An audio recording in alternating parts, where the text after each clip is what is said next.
Well, Arun, thank you very much for joining us on this broadcast.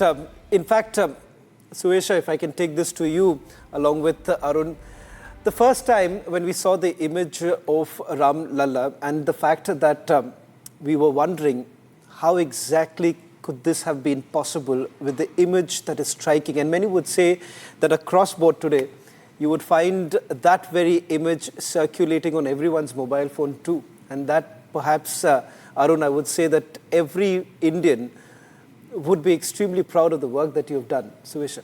Absolutely. In fact, Arun, it is our pleasure to talk to you this afternoon. And I wanted to share something very personal with you. When I was at the Ram Mandir, it literally feels like that idol is talking to you. And you were a huge part in making that happen. Your story. Thank you very much for this invitation and allowing me to interact with you all. First of all, it's a very big story. Just I would like to say very few important points of this creation. So first process is the selection process. At that time, I requested the committee members that I don't want to create a model. I want to find him, because we are spending time, approximately more than 6 months, and if we are making a model and copying that 6 months, we will not able to do the justice. So for them, I requested that we'll go for a without model, we'll find him, and I believe that we can find him. This is what I wrote a small piece of paper to the committee members, and I got selected. While sculpting, definitely a lot of emotion was going through us, and the place I was told to sculpt this whole thing at Ayodhya. The place also plays a vital role, the way it has been created. Because I was supposed to interact with so many persons who have sacrificed their life, they have been in the struggle, and the emotion they have, the love towards the Ram Lalla, all this thing has just gone through and came out through my hands. So thanks for the committee members for giving me this big responsibility and opportunity. Well, Arun, the fact that this is not just your journey also is about, you've sculpted various others also, and the fact that the 30-feet statue of Subhash Chandra Bose too is another symbol of your craft. What do you essentially do every time that you are basically recreating someone who perhaps there are not many images around the image that you would like to portray? What goes into your mind before you take up any sort of assignment of this nature? First of all, for me, whatever the sculpture I'm sculpting, I make sure I read about them, I understand what their contribution, I want to know about them. For that I spend most of my time. After that, again, different project demands different set of information need to be collected. For example, Netaji Subhash Chandra Bose, it's a monolithic granite statue. It was weighing more than 300 tons. I think this is one of the biggest realistic sculpture in India. So even we have a very short timeline at that moment. We have given only 75 days to complete this project. For that, before going to Delhi, I did a lot of homework about Netaji, about the dress code, about his gumboots, actual size of the boot, what is that hat, and everything, every detail we need to work on that, because after sculpting, someone should not tell that it looks like a doll, something like that. We need to bring liveness. For that, I try to understand what is the cloth material, if that accordingly we can create the wrinkles of the cloth, even the belt, and what is the body mass index. And we need to find out all this information. The biggest challenge is in stone sculpting, we have only one chance to execute. So in my previous years, I don't have any, I didn't practice making a clay model, then making it in stone. I directly sculpt on stone. So for that, the main thing is the collecting the information to connect with emotion. That is more important, so that if we believe that is there or we can find him. At the same time, doing our homeworks, and we have a set of procedures so that we can achieve the end result. Oh yes, absolutely, Arun. And you're right, while getting the specifics is extremely important, but I think the bigger challenge is to get the expression right and to make that face endearing in that idol, and I think that is where one relates to it. I understand I'm asking you a difficult question to choose among the many children. It is difficult to choose one, but if you were to choose which is your favorite idol out of your entire work and which has been the most challenging one, what would you say? To be frank, normally I like the artwork of some other artisans. This is the first time happened to me that Ram Lalla, I like my work. So Ram Lalla is definitely my best creation till now.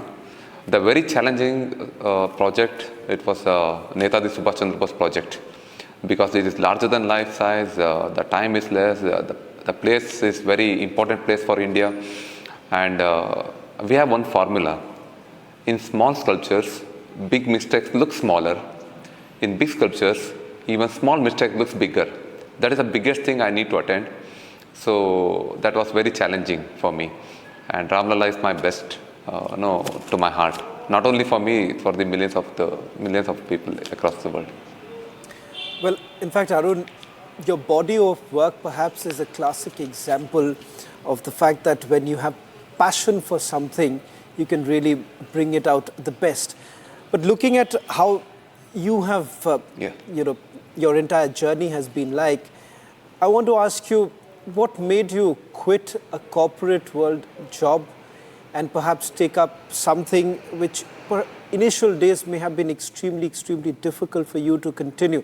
What made you really give up that part of the world? So actually, I started sculpting at the age of 11 with my father. Both my studies and sculpting going together. After completing my MBA, that's the first time I went for a job where I got separated from my sculpting. In that few months, I'm not able to, I feel like I'm very restless, which is not, what I'm doing is not correct. So immediately I came back to my father and requested him, I don't want to continue in my corporate, I want to join you in sculpting. And he told me one thing, Arun, you completed your MBA, and now it is not a marketing job. Make sure you should sit and work by yourself. Then only I will allow you to do this work. So this is one word from my father, and he allowed me to do this. From 2008, I'm continuously full-time I started sculpting. In this journey, I have one small story to share with you all. When I started sculpting with my father, after 1 or 2 years, I felt somewhere inside that I learnt everything. But my father was not allowing me to settle that. He always keeps scolding me, Arun, you should no, you should not do like this, you should not do like that. He keeps scolding me. Somewhere I felt that my dad simply telling this. So one day, because Mysore, you know that it's a tourist place, one foreign visitor came to my home. Out of 300, 400 unfinished sculptures, she selected only 3 pieces in that. I'm totally surprised, and I asked her, why you selected only these 3 pieces? She told me, Arun, you have so many unfinished sculptures here. In these 3 pieces, you can see liveness. You can see the wave. They are moving. The fact is that all 3 sculptures she selected, it was sculpted by my grandfather, not by me. So that day I understand sculpting is not very normal, with the measurement we are copying and applying. From that day I started respecting my father and listened to everything from him. Whatever the things I can learn from him, I just spent time with him. And also I try to understanding that how can we bring liveness. So thanks to that, the lady, I don't know from which country she is from, I don't know her name. At that day, I think the way I think, thinking of sculpting totally changed thanks to her.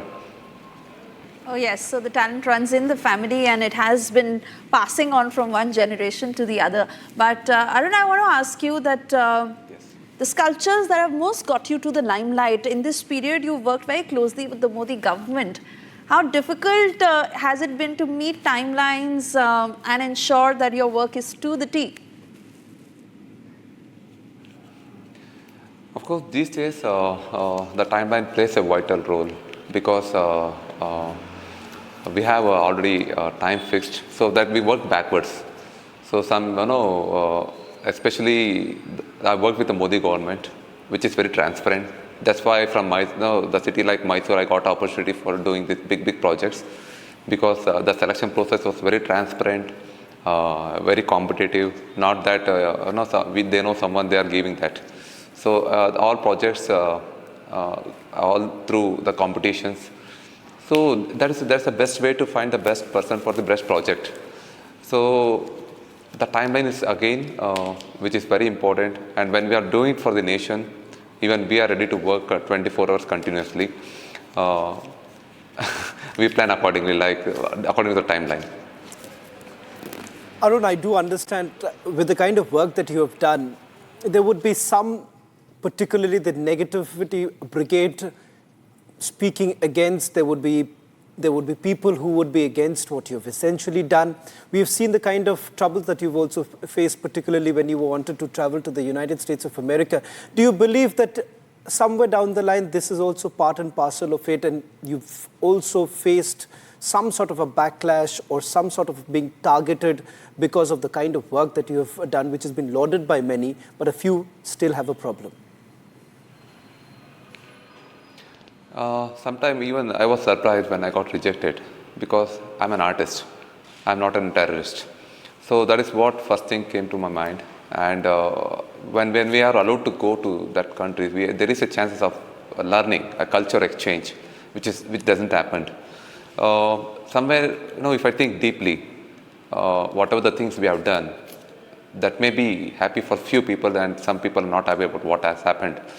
So I don't want to think more about that, but definitely that time we are very disappointed, because I was invited to interact with the audience who would like to interact with me and listen to the experience what I had at Ayodhya. But in a broader way, just a sculptor,